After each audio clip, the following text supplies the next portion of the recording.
ဒီကောင်လေးကဂီယာဒီကောင်တောက်ဖို့စတက်မှာထားတယ်ကွာပြေးလဲအောင်မှာထားတယ်ကွာဒီကောင်ကိုကျွန်တော်တို့ကားကိုတွန်းကြတယ်တွန်းလို့မရဘူးတွန်းလို့မရတော့ကျွန်တော်ဘာကြီးလောက်ရတယ်ဆိုတော့ဒီမှာသူကတော့ဖွင့်ထားတယ်ဒီန်တလူနဲ့တော့ဖွင့်ထားတယ်နော်ဂီယာထိုးလို့မရဂီယာထိုးလို့မရတော့ဘာကြီးလောက်တော့ဆိုကျွန်တော်ဒါအိမ်မှာအကုန်လုံးခွာကြည့်တယ်ဂီယာကျိုးလားလို့ဆိုတော့ဂီယာတော့တချို့ကျိုးတယ်ဆိုဒီမှာကျိုးလေးထည့်ပေးတယ်ဂီယာပေါက်တော့ခရီးထားဖို့ဒီမှာဗရိနဲ့ထားတယ်ဒီကောင်ဘယ်လိုမှရှုလို့မရအောင်အဲ့တော့ဒီကောင်လေးလည်းကျွန်တော်တို့ခွာလိုက်တယ်ရှုလို့မရအောင်နော်သူကရှုလို့မရဒီမှာကျွန်တော်တို့ကလော်ကျိုးပါတယ်ဂီယာကိုဒီခရီးထားဖို့ဒီခရီးထားဖို့ကာတွန်းလို့ရအောင်ခရီးထားဖို့ဆိုဒီမှာလော်ကျိုးပါတယ်အရေးပေါ်လော်ကျိုးပေါ့သူကဂီယာပေါက်ပြတ်သွားရင်ဒီဂီယာတန်းလေးပြတ်သွားရင်အရေးပေါ်လော်ကျိုးပေးထားတာဂီယာပေါက်တော့ဖရီကျိုးပေးထားတာအဖရီကျိုးဒီမှာကျွန်တော်တို့ဖြုတ်တယ်မရဘူးဒီကတော့ဘူးကတမော်တယ်နဲ့တမော်တယ်မတူဘူးအဲ့ဒီဘေးကိုရောက်အဲ့ဒီဘေးကိုရောက်သွားလဲဆိုရင်ကဲမထူးတော့ဘူးတချို့ကကြတော့ဘယ်လိုပြောလဲဒီမှာပါတယ်ကျွန်တော်ပြောပြတချို့ကားတွေကဒီအောက်မှာပါတယ်နော်တူးလို့ချိုးဖရီချိုးဒီမှာပါတယ်အရေးပေါ်ချိုးကျွန်တော်တို့တိုးတာကြီးဆိုမှဒီမှာပါတယ်ဂီယာတိုင်းရဲ့ဘေးလေးမှာတိုးတာကြီးဆိုဖိချလိုက်ပြီးပါတယ်ဒါကြတော့မပါဘူးဒီမှာလဲသူကတိုးလို့ချိုးမထည့်တာတချို့ကားဆိုရင်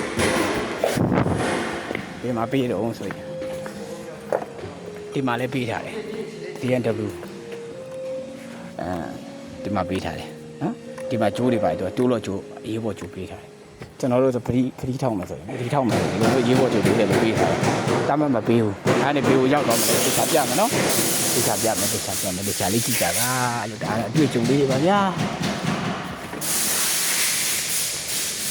အောက်ထဲကိုဝင်မယ်နော်။အောက်ထဲကိုဝင်မယ်။အောက်ထဲကိုဝင်မယ်။ကဲထမတင်လမ်းမှာပြက်နေရဆိုဝါဆက်ဆရာခေါ်မှပဲရမယ်ဒီကားတွေက။ဝါဆက်ဆရာမခေါ်ငါကိုယ်တိုင်လုံမယ်ဆိုတော့တော့မလုံနဲ့ဒီမှာရေးဖို့ကြိုးอ่ะဒီမဲ့ရေးဖို့တိုးလို့ကြွားကျွန်တော်ပြမယ်ဒီမဲ့တီး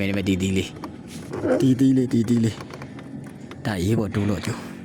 အဲ့ဒါလေးကျွန်တော်တို့ကဖြုတ်ကြည့်မယ်ဖလီထားတဲ့ကြိုးစမ်းကြည့်မယ်နော်ခဏလေးနော်ကျွန်တော်မခုထားဘူးအဲ့ဒါရေးဖို့ကြိုးပဲဖလီထားတဲ့ကြိုးဂီယာပေါက်မှာဒါတော့တယောက်ထက်မရလို့2ယောက်လောက်ရတာအေးအဲ့ပတိတ်လေးပဲနင်းပေးတာနော်အေးနင်းထားနော်မလွတ်နဲ့နော်ကျွန်တော်ထွက်လာမှလားလွတ်နော်ဘာမလို့လဲအေးဒီကောင်ကကျွန်တော်ပြမယ်နော်တခြားကြည့်ဒီ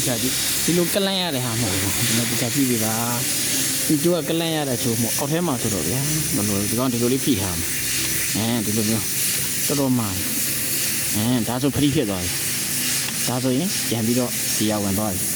ပတ်ကင်ရောက်သွားပြီအောက်ထဲမှာလည်းမလို့